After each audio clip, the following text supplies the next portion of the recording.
Civic ভলেন্টিয়ারের অনন্য কাজের উদ্যোগ দেখে এবার তার সব রকম সাহায্যের জন্য এগিয়ে এলেন অতিরিক্ত পুলিশ সুপার ও অন্যান্য পুলিশ আধিকারিকরা।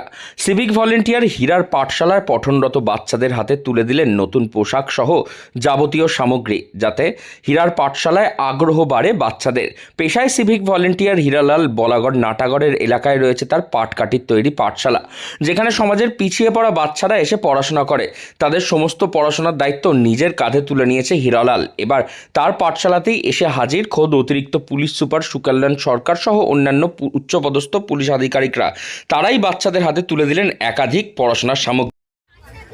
যারা কচিকাচারা আছে বিশেষ করে তাদেরকে উৎসাহ দেওয়ার জন্যই আমাদের একটা ছোট্ট প্রচেষ্টা, যেখানে আমরা দেখতে পেলাম যে তারা নিজেরাও ভীষণ উৎসাহী বিদ্যার্জনের ক্ষেত্রে, আর তারা যাতে আরও ভালো করে পড়াশোনা করে তাদের ছোটোখাটো যে প্রয়োজন যেগুলো আমরা মেটাতে পারবো, এরকম বিষয়গুলো আমাদের কাছে আসলে আমরা সবসময় চেষ্টা করব যাতে আমরা তাদের প্রয়োজনগুলোকে মিটিয়ে যাতে তারা ভালোভাবে পড়াশোনা করতে পারে, তাদের ভবিষ্যৎ জীবন উজ্জ্বল হয়, সেটা আমরা নিশ্চিত করার আমাদের একটা পরিকল্পনা আছে। আজকে কিছু সহৃদয় ব্যক্তি মায়ের আঁচল বলে একটা নিজেদের ক্লোজ গ্রুপ চালান, তারাও আমাদের পাশে এগিয়ে এসছেন এবং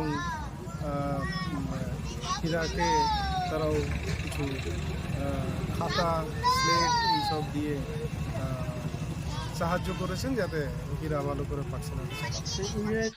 পেশায় সিভিক ভলেন্টিয়ার হলেও নেশায় হীরালাল একজন শিক্ষক। প্রতিদিন সকাল 9টা থেকে 11টা পর্যন্ত আদিবাসী সম্প্রদায়ের 30 জন পিছিয়ে থাকা শিশুকে বিনামূল্যে পড়ান তিনি। এই অঞ্চলে এই আদিবাসী মানুষের সংখ্যা বেশি এবং তাদের আর্থিক অবস্থা অত্যন্ত দুর্বল, ফলে এই শিশুরা প্রাইভেট টিউশন নিতে পারে না। তাই তাদের গৃহশিক্ষকতার সমস্ত দায়িত্ব বিনামূল্যে করিয়ে আসছেন সিভিক ভলেন্টিয়ার হীরালাল।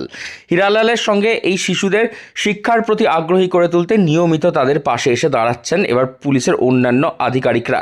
ক্লাসের শেষে প্রতিদিন তাদের হাতে তুলে দেন লজেন্স বিস্কুট, যাতে পড়াশোনার প্রতি উৎসাহী হয় বাচ্চারা। শুধু শিক্ষাদান নয়, হীরালাল শিশুদের মানবিক মূল্যবোধও শেখাচ্ছেন, যা তাদের ভবিষ্যতে ভালো মানুষ করে তুলতে সাহায্য করবে। ঘোরাফেরা করে, স্কুলে যায় না ঠিক মতো, তারা যাতে আগামী দিনে স্কুলে যেতে পারে এবং ভালো করে পড়াশোনা করতে পারে, এবং তাদের বাবা মা বিশেষ করে যারা বাড়িতে থাকে না, তারা তো ডেলি লেবার এদিক ওদিক চলে যাচ্ছে, তারা যাতে নিশ্চিন্তে থাকতে পারে যে আমার ছেলেগুলো মেয়েগুলো যারা রয়েছে তারা একটুখানি শিক্ষিত হতে পারে। সেই চিন্তাভাবনা নিয়েই এদের আমার এই পাঠশালাটায় নিয়ে আসি এবং তাদের যে নৈতিক যে আমি যতটা শিখেছি সেই শিক্ষার থেকে কিছুটা হলেও তাদের শিখিয়ে স্কুলমুখী করতে পারি, সেই চেষ্টাটাই রাখছি। এখন তোমার বর্তমানে কতজন আছে? এখন বর্তমানে আছে প্রায় 30 জন। কী নাম তোমার? আমার নাম হীরালাল সরকার। হীরালালের এই কর্মকাণ্ডর কারণ হীরা জানিয়েছে, শিশুদেরকে পড়ানোর সময় সে যে আনন্দ পায়, সে আনন্দ অতুলনীয়, এবং যদি বড় হয়ে এই বাচ্চাদের মধ্যেই কেউ সমাজে শিক্ষিত হয়ে এসে দাঁড়ায়, সমাজের মূল স্রোতে যুক্ত হতে পারে, সেটাই হবে হীরালালের কাছে সবচেয়ে বড় পুরস্কার। হুগলি থেকে রাহি হালদার, লোকাল 18 বাংলা।